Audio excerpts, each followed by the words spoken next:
दोस्तों, आज की इस कहानी में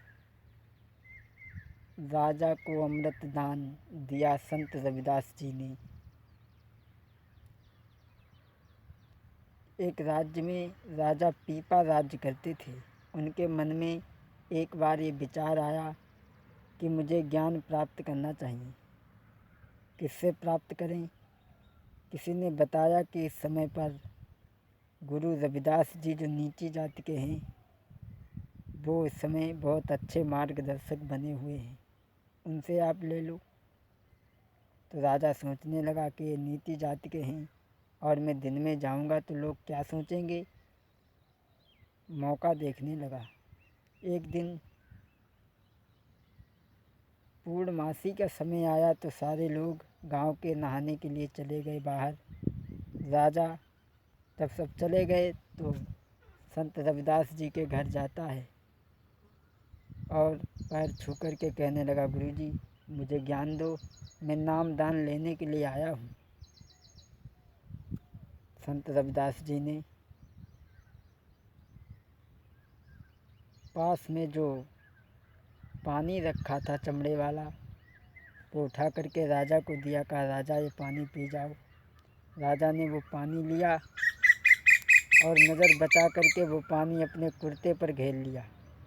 और जब कुर्ते पर पानी घेर लिया तो राजा चला आया और आकर के उसने वो वस्त्र निकाले और धोबी को दे दिए धोने के लिए।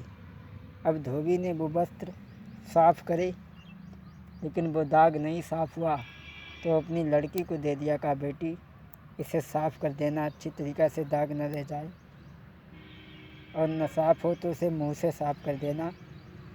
अब वो लड़की राजा के वो कपड़ा धोने लगी, लेकिन दाग छुटा कर के थूकने की बजाय वो नासमझ लड़की थी, वो ली गई।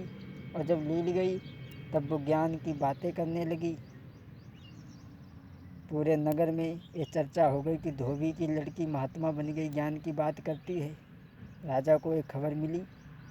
राजा दौड़ते हुए गए तो राजा को उसने देखा। कहा, आइए महाराज, जो कुछ मिला है मुझे आपके ही बदौलत से मिला है। राजा ने कहा, मेरी बदौलत से?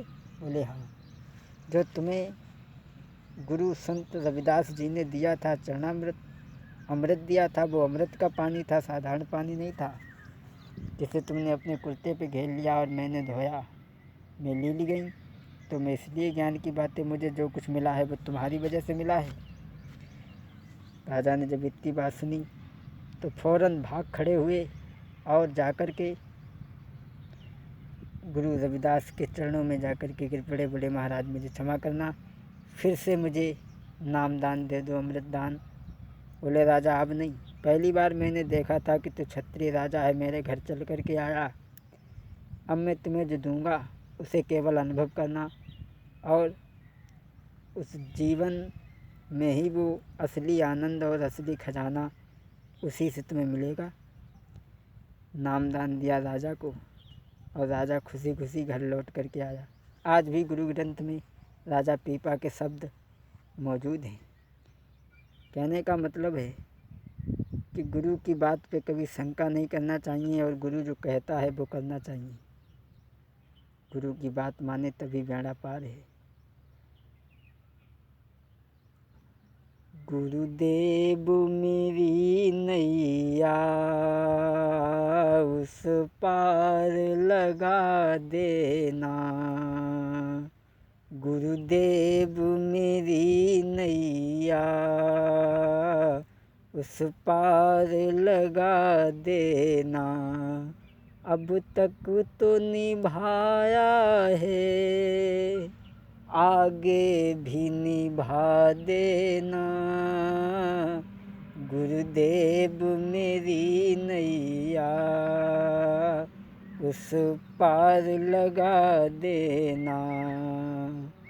समझाऊँ झंझटों में मैं तुमको भूल जाऊँ, हे नाथ कृपा करके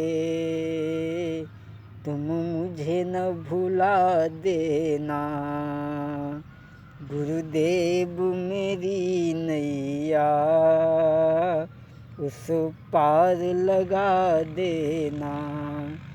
दल बल के साथ माया यदि आके मुझे घेरे, तुम देखते ना रहना, आकर है नाथ बचा लेना।